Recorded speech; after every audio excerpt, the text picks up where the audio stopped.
அன்பான உறவுகளுக்கு வணக்கங்க. நம்ம மனோஜுக்கு கல்யாணம் முடிஞ்சாலும் முடிஞ்சுச்சு. அப்பாடா! அப்படின்னு தாங்க தோணுது. சாரிங்க. பப்பர்ப்பா மனோஜுக்குங்க.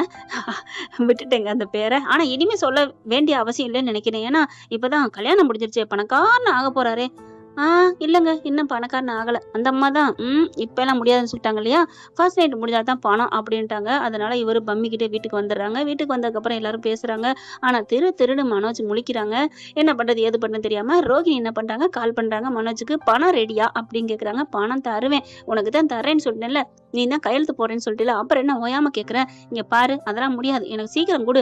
5,00,000க்கு எவ்வளோ வட்டி தெரியுமா? எனக்கு வட்டியோட 6,00,000 குடு." ஐயய்யோ! என்ன ரோகிணி நீ உடனே 1,00,000 எக்ஸ்டெண்ட் பண்ணிட்டே போற? ஆமா. நீ 6,00,000 குடுக்கலன்னா இன்னும் 10,00,000 கூட நான் கேட்பேன். உனக்கு என் சைன் வேணுமா? வேணாமா? உடனே விஜயா பாக்குது. ஏய் என்னடி என் பிள்ளைய ரொம்ப மிரட்டுற? உனக்கு 6,00,000 தானே வாங்கிக்கடி. அம்மா 6,00,000க்கு எங்கேம்மா போவேன்? டேய் விட்றா 1,00,000 பாக்காதடா. இவ உனக்கு தேவையா? இவள மட்டும் கழட்டி விட்டா உனக்கு கோடீஸ்வர பொண்டாட்டி என் பொண்ணு நான் பார்த்து கட்டி வைப்பேன்டா. உனக்கு பொண்டாட்டி ஆக்குவேன்டா.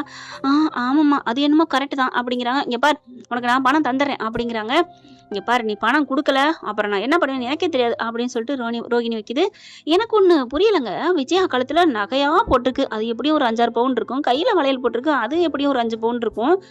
ஒரு 7 பவுன வச்சாலே 5,000 5,00,000 6,00,000 கிடைக்கும். எங்கடா இருக்கிறீங்க? காதுல பூ சுத்துறீங்களாடா? பெரிய ஷோரூம் ஓனரு. ஒரு கடையும் கூட அடைக்கல. வர்ற லாபத்திலயோ இல்ல இருக்கிற ஏதோ ஒண்ணு ஒரு 5,00,000 ரெடி பண்ண முடியல. எங்கடா கதையில பூ சுத்துங்க. ஓவரா சுத்தக்கூடாதுங்க. இப்ப விஜயா கிளம்புறாரு. எங்க கிளம்புறாருன்னா, "வாங்க மாப்பிள சீக்கிரம் வாங்க. என் பொண்ணு அழுகுறா." ஏன்னா அந்த புள்ள பார்த்தீங்கன்னா, "என் ஹஸ்பண்ட் வேணும், என் ஹஸ்பண்ட் வேணும்" அப்படின்னு அழுக, இங்க மனோஜ கூப்பிடுறாங்க. ஐயோ! இருங்க சார் வரேன் சார். மனோஜ் இப்படி சொன்னோனே விஜயா, "என்னடா என்ன? இல்ல ஒரு அர்ஜென்ட் நான் வரேன்" அப்படின்னு கிளம்பி போயிடுறாங்க.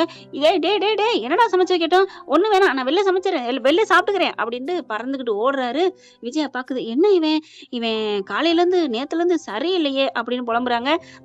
ஏதோ திருட்டுத்தனம் பண்றான். அதான் தெரியாம நீங்க இருக்கிறீங்க அப்படின்னு முத்து சொல்ல, டேய் சும்மா இருடா. என் பிள்ளைய பத்தி எப்ப பாரு தப்பா சொல்லிக்கிட்டே இருப்ப. அவங்க பிள்ளை தப்பா சொல்றதுக்கு அவங்க பெரிய தவக்கல. பாரு சகதி அள்ளி பூச்சி வந்து நிக்க போறான். அப்ப தெரியும் இந்த முத்துவோட இது. ஏங்க சும்மா இருங்கங்க. ஆரம்பிச்சிட்டியா? அதான் நான் பார்த்தேன். நீ என்ன குத்தம் குறை சொல்லலைன்னா உனக்கு தூக்கம் வராதே அப்படிங்கிறாரு மீனா பார்த்து. நான் உங்களுக்கு நல்லது தாங்க சொல்றேன். நீங்க பாட்டுக்கு போறீங்க. நான் பிரேக் போட்டேன். அவ்வளவுதான். என்ன பட்டியோ இது பட்டியோ அப்படின்னு சொல்லி திரும்பிக்கிறாங்க. வச்சு கிளம்பி போறாங்க. என்ன அப்படின்னு கேட்க, இங்க பாரு அப்படிங்கிறாங்க. ஐ ஹஸ்பண்ட் வந்துட்டியா அப்படின்னு சொல்லிட்டு சந்தோஷப்படுறாங்க. எங்க ஹஸ்பண்ட்? என்ன? எங்க ஜூஸ்? ஐயோ அது கடையில இருக்கு. அப்ப வா கிளம்பு கடைக்கு வா. கடைக்கு கூப்பிட்டு பயங்கரமா புடுங்கி எடுக்குது. ஐயோ வேணாம் இரு நாளைக்கு போய்க்கலாம் அப்படின்னு சொல்ல, மாப்பிள நம்ம சாந்தி முகூர்த்தத்தை முடிச்சிடலாம். சாந்தி முகூர்த்தம் முடிக்கலாம் அப்படிங்குது. பாத்தீங்களா என் பொண்ணு ஆசையா கேக்குறாள்ல, ப்ளீஸ் மாப்பிள. இல்ல அத்தை அது வந்து ஏன் உங்களுக்கு பணம் வேணுமா வேணாமா? வேணும் தான். அப்பனா வாங்க அப்படின்னு சொல்லிட்டு டெக்கரேஷன் பண்ணி உள்ளார விடுறாங்களா? உள்ளார விட்டா பால் சொம்போட மண்டையை போட்டு பொளந்து ரெட்டாக்கி வருதா? ஐயோன்னு அத்தை ஓடியாந்து பாக்குறாங்க அத்தை. அதுக்கப்புறம் தூக்கிக்கிட்டு கிளம்புறாங்க. தூக்கிக்கிட்டு சுத்த நீ கத்த அப்படின்னு தான் தோணுச்சு. அப்புறம் ஆஸ்பத்திரிக்கு போறாங்க. ட்ரீட்மெண்ட் பண்றாங்க. தலையெல்லாம் கட்டு போட்டிருக்குங்க. ஆஸ்பத்திரிக்கு போனா அங்க ஒரு பொண்ணு பார்த்துட்டு நீங்களா நீங்களா அப்படின்னு பாக்குறாங்க. அது வேற யாரும் இல்லைங்க, நம்ம சீதா தான். என்னாச்சு அப்படிங்கிறாங்க. என் மாப்பிள்ளைக்கு அடிபட்டுருச்சு. என்னது மாப்பிள்ளையா? இவங்களுக்கு எப்படி இவங்க மாப்பிள்ளை? ரோகிணியோட அம்மா தானே மாப்பிள்ளை. என்ன புதுசா இருக்கு? இவரு மனோஜுக்கு இதா இருக்கிறதுனால தெரியலங்க. மாப்பிள்ளையா இது என்னன்னு கண்டுபிடிக்கணுமே அப்படின்னு பாக்குறாங்க. அதுக்கப்புறம் ட்ரீட்மெண்ட் நடந்துட்டு இருக்கு. சீதா என்ன பண்ணுது, இந்த பக்கத்து வந்துட்டு மீனாவுக்கு கால் பண்றாங்க. அக்கா சீக்கிரம் ஆஸ்பத்திரிக்கு வாக்கா. ஏமா சீக்கிரம் வா, நான் அந்த சைடு தான் வந்துட்டு இருக்கேன். இந்த வந்துட்டேன், ஒரு 5 நிமிஷத்துல வந்துடுறேன் அப்படிங்குது. அது என்னமோ தெரியலங்க. மீனா யார் எங்கேருந்து கூப்பிட்டாலும் நான் அங்கதான் நிக்கிறேன், நான் இங்கதான் நிக்கிறேன். பறக்கும் படைன்னு சொல்லுவாங்க இல்லையா? அது மாதிரி மீனா தூணிலும் இருப்பாள் துரும்பிலும் இருப்பாள். அட ஆமாங்க, வீட்டுல ஏதாவது கதை ஓடுதா? சமையல்ல வேலையாளியா இருப்பாங்க. பூக்கள் சம்பந்தமா ஏதாவது பேசுறாங்களா? பூ வியாபாரி சங்கத்துல பேசிக்கிட்டு இருப்பாங்க. அப்புறம் கடை ஓனர்னு சொன்னா அந்த எத்தனையோ பில்டிங் இருக்கு பாத்தீங்களா, அங்க இருப்பாங்க. அதே மாதிரி தெருக்கள்ல பார்த்தா அங்கங்க கடைகளுக்கு ஆர்டர் போடுறாங்க. மொபைல் பூக்கடை வச்சிருக்காங்க இல்லையா, வண்டியிலேயே அங்க நிப்பாங்க. அதே மாதிரி இப்பவும் 5 நிமிஷத்துல வராங்க. என்னடி ஏண்டி வர சொன்ன? ஏதாவது பிரச்சனையா? அதெல்லாம் ஒண்ணு இல்ல. இங்க வாக்கா, மனோஜுக்கு கல்யாணம் ஆயிடுச்சா என்ன? என்னடி டைவர்ஸ் ஆகாம எப்படி கல்யாணம் ஆகும்? இங்க வா அப்படின்னு சொல்லிட்டு காமிக்க, அவங்க எல்லாம் ட்ரீட்மெண்ட் பண்ணிட்டு மாப்பிள அப்படிங்கலாம். என்னாச்சு அத்தை அப்படிங்கல. சாரி மாப்பிள, என் மக தெரியாம பண்ணிட்டான். ஹஸ்பண்ட் எந்திரி ஹஸ்பண்ட் பாத்தீங்களா அப்படிங்கல. ஐயோ என்ன இது, கல்யாணம் பண்ணிட்டாரா? இவங்க இந்த பொண்ணுக்கு கல்யாணம் நடந்தது இவருக்கு தானா? ஐயோ அப்படிங்கிறாங்க. அக்கா அப்படின்னா இவங்களுக்கு கல்யாணம் நடந்தது உனக்கும் தெரியுமாக்கா? தெரியும்டி தெரியும். அந்த கல்யாணத்துக்கு பூ டெக்கரேஷன் நான் தாண்டி பண்ணேன். என்னக்கா சொல்ற? ஆமாடி, அது மட்டும் இல்ல, ரவி ஸ்ருதி தான் அவங்களுக்கு சாப்பாடு எல்லாம் பண்ணி கொடுத்தது.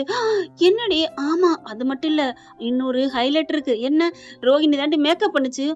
அக்கா என்ன சொல்ற? அப்ப யாரும் பார்க்கலையா? நாங்க போயிட்டோம், அதுக்கப்புறம் அவங்க பார்த்திருக்கலாம். இப்ப என்னக்கா பண்றது? ஐயோ ஐயோ, இப்ப ஒண்ணும் புரியலையே. இப்ப சைன் போடாம அவகிட்ட இருந்து டைவர்ஸ் வாங்காம இப்படி பண்ணி வச்சிருக்காரு இந்த மனோஜ். இல்ல, இது சரி வராது. நம்ம முத்துக்கு மாமாவுக்கு கால் பண்ணு அப்படிங்கிறாங்க. மீனா கால் பண்றாங்க முத்துவுக்கு. முத்து எடுத்துட்டு, என்ன மீனா என்ன அப்படிங்கிறாங்க. ஒன்னும் இல்ல, நீங்க எங்க இருக்கீங்க? நான் ரொம்ப தூரத்துல இருக்கேம்மா. ஐயோ, எங்க இருக்கீங்க? நான் இங்கிட்டு ஒரு ஆஸ்பத்திரியில இருக்கேன், நம்ம சீதா இடத்துல தான் அப்படிங்கல. ஐயோ, அப்ப அங்கதானா? உள்ளர வாங்க அப்படிங்கிறாங்க. என்னது உள்ளர வாங்கலா? அப்ப நீ உள்ள இருக்கியா? ஆமா, இதோ வந்துட்டேன், அங்கதான் ஆளை இறக்கி விட வந்தேன் அப்படின்னு முத்து போறாங்க. உள்ளுக்கு போனா சீதாவும் மீனாவும் பேசிக்கிட்டு இருக்காங்க. முகத்துல ஒரு பரபரப்பு படபடப்பு. இதை பார்த்துட்டு, என்ன மீனா, என்ன சீதா, என்ன ஆச்சு அப்படின்னு கேக்குறாங்க. மாமா மாமா, அது வந்து என்ன, அதுக்கப்புறம் இல்ல இல்ல சீதா, நீ நான் சொல்றேன். ஏங்க, இங்க வாங்க. என்ன? அதாவது நம்ம கல்யாணத்துக்கு போனோம்ல. சரி, அதுக்கு என்னப்பா? அந்த கல்யாணம் நடந்தது யார் தெரியுமா? ஆனா அந்த குழந்தை புள்ளமா கனகா. அதுக்கு தான். அதுக்கு மாப்பிள்ளை யார் தெரியுமா? யாரு? நம்ம மனோஜோட ஃப்ரெண்டா தான் இருக்கும். ஐயோ, அதான் இல்ல. அப்புறம் அந்த மனோஜா தான். மனோஜே தானா? அந்த ஓடுகாலியா? ஆமா. எப்படி உனக்கு தெரியும்? இங்க பாருங்க அப்படின்னு மெல்ல குட்டி கட்டி காமிக்க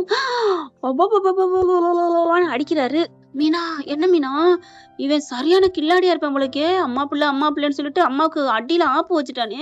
ஐயோ, இது தெரிஞ்சா எங்க அம்மா என்ன ஆகும் தெரியலையே. எங்க அம்மா கூட அப்புறம் ஆத்திக்கலாங்க, அதுகிட்ட பணத்தை காமிச்சா அடங்கி போயிரும். ஏய், என்னடி சந்தடி சாக்குல இப்பெல்லாம் பேசுற? ஏன் நான் சொன்னது என்ன பொய்யா, தப்பா? தப்பெல்லாம் இல்ல, சரிதான். அப்புறம் என்னங்க? இதுதாங்க உங்ககிட்ட ஒண்ணு பிடிக்காத விஷயம். என்ன பிடிக்காத விஷயம், என்ன பிடிக்காத விஷயம் அப்படின்னு முத்து கேக்குறாங்க. ஆமா, அது உங்க அம்மாவை என்னென்னமோ பண்றாங்க, தப்புன்னு தெரியும். தெரிஞ்சிருந்தும் உங்க அம்மா பத்தி சொன்னோன்னு மட்டும் கோவப்படுறீங்க. ஐயோ, இப்ப அது முக்கியமா? இப்ப என்ன ஆக போகுதுன்னு தெரியலையே. என்ன மீனா பண்றது? ஐயோ, உங்க அம்மா விடுங்கங்க. இப்ப ரோஹிணிக்கு தெரிஞ்சா என்ன ஆகும்? ஆமா, ரோஹிணி மேக்கப் பண்ண வந்துச்சே, பாக்கலையா? அதானே புரியலையே அப்படிங்கிறாங்க. இது மட்டும் தெரிஞ்சுனா கொத்தா ஆட்டி போடுவாளே. சும்மாவே ஆட்டுவா, ஆட்டம் கொடுப்பா. என்ன பண்றது அப்படிங்கிறாங்க. வா, அவனை சும்மா விடக்கூடாது அப்படின்னு உள்ளர போக, இல்லங்க வேணாம், நம்ம உங்க அம்மாட்ட சொல்லி அவங்கள வர சொல்லுவோமா? அம்மா கிட்ட சொன்னா ஆட்டிவிடும், இவனை ஏதாவது பண்ணட்டும், நம்ம என்ன பண்றது? மீனா, என்ன மீனா பண்ண சொல்ற? அவன் ஏன் இப்படி பண்ண, எதுக்கு பண்ணான்னு கேட்போம் அப்படின்னு உள்ளர போறாங்க. உள்ளர மனோஜ் பாக்குறாரு. என்னடா பப்பரப்பா மனோஜ்? எனக்கு பப்பாப்பா முத்தெல்லாம் இல்லடா, முத்துன்னே சொல்லலாம்.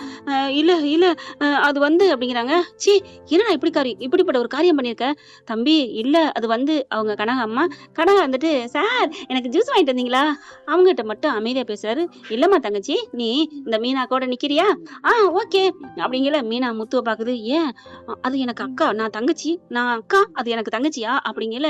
சரிடி, எந்த நேரத்துல என்ன பேசுறேன்னு தெரியாதா, சும்மா ஒரு புலோல சொன்னேன். அம்மா கனகா, என்ன, நீ மீனா தங்கச்சிட்ட போய் நில்லுமா.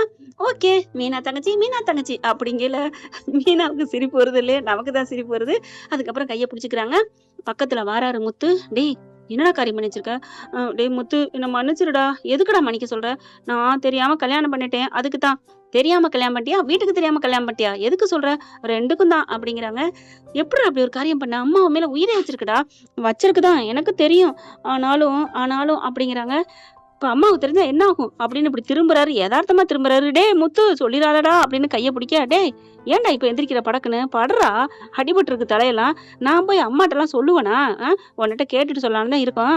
எதுக்கு பண்ண, ஏன் பண்ண? இல்லடா, இவங்க பணம் தரேன்னு சொன்னாங்க, ரோஹிணிக்கு பணம் கொடுக்கணும் இல்லையா? ஏண்டா, பணம் கொடுத்தா யார வேணா கல்யாணம் பண்ணிடுவியா? ஏன்டா அப்படி சொல்ற? மாப்பிள்ள, என்ன தம்பி இப்பெல்லாம் பேசுறீங்க? என் பொண்ணு என்ன யாருங்கிறீங்க? என் பொண்ணுக்கு இறக்கலாம் பண்றீங்க அப்படின்னு முத்து சொல்ல, உடனே முத்து சொல்றாங்க. அம்மா, நான் தப்பு சொல்லமா, இப்படி ஒரு கல்யாணம் பண்ணது தப்பா இல்லையா? நீங்க கூட எடுத்து சொல்ல மாட்டீங்களா? இல்ல, அவர் எல்லாத்தையும் சொல்லிட்டாரு, சொன்னதுக்கப்புறம் ஏமா அப்படி பண்ணீங்க? இல்ல தம்பி, வேற வழி இல்ல. கல்யாணம் ஆகி இந்த மாதிரி சாந்தி முத்தை நடந்துட்டா என் பொண்ணுக்கு குணமாகுன்னு சொன்னாங்க. என் பொண்ணுக்கும் இவரை ரொம்ப பிடிச்சிருச்சு, உங்க அண்ணனை. அதனாலதான். ஐயோ, ஏமா அப்படி பண்ணீங்க? குடும்பத்துல இப்படி ஒரு பிரச்சனை பண்ணிட்டீங்களே அப்படின்னு கத்துறாங்க முத்துவும் மீனாவும். அதுக்கப்புறம் மனோஜ் கத்துறாரு. டே ப்ளீஸ்ரா, என்ன காப்பாத்துறா அப்படிங்கிறாங்க. நான் ஒண்ணும் பண்ண முடியாது, நான் சொல்லல, நீ தப்பிச்சுக்கோ. மண்டையில அடிபட்டுச்சுன்னா என்ன சொல்லுவ? டே தெரியலடா, ப்ளீஸ்ரா, காட்டி கொடுத்துறாதடா அப்படிங்கிறாங்க. நான் தான் ஒண்ணும் சொல்ல மாட்டேன்டா அப்படின்னு முத்துவும் மீனாவும் கிளம்புறாங்க. தம்பி, எதுவும் சொல்லிடாதீங்க, சொல்லல அப்படிங்கல. அந்த பொண்ணு வந்துட்டு, எங்க போறீங்க, வாங்க ஜூஸ் வாங்கிட்டு வந்தீங்களா அப்படிங்கல. பாவமா இருக்கு இந்த பொண்ணை பார்க்க. மனோஜ், இந்த பொண்ணுக்கும் துரோகம் பண்ணிடாதடா அப்படின்னு மனோஜை பார்த்து முத்து சொல்ற. மனசு சூப்பர்னு யார் நினைக்கிறீங்களோ கமெண்ட்ஸ்ல கருத்து தெரிவிச்சு ஒரு லைக்கை போட்டு சப்ஸ்கிரைப் பண்ணி ஆதரவு கொடுங்க அன்பு உறவுகளே. இந்த வீடியோ உங்களுக்கு பிடிச்சிருந்தா தயவு செய்து லைக் பண்ணுங்க. இன்னும் அப்டேட்ஸ்க்காக சேனலை சப்ஸ்கிரைப் பண்ண மறக்காதீங்க. நம்ம கிட்ட இருக்க எல்லா சேனல்ஸோட லேட்டஸ்ட் வீடியோ அப்டேட்ஸ்க்காக மேல ரைட் சைடுல காட்டுற லிங்கை கிளிக் பண்ணி வாட்ஸ்அப் குரூப்ல ஜாயின் பண்ணுங்க. உங்களிடம் விடைபெறுவது நான் உங்கள் மெஹர்.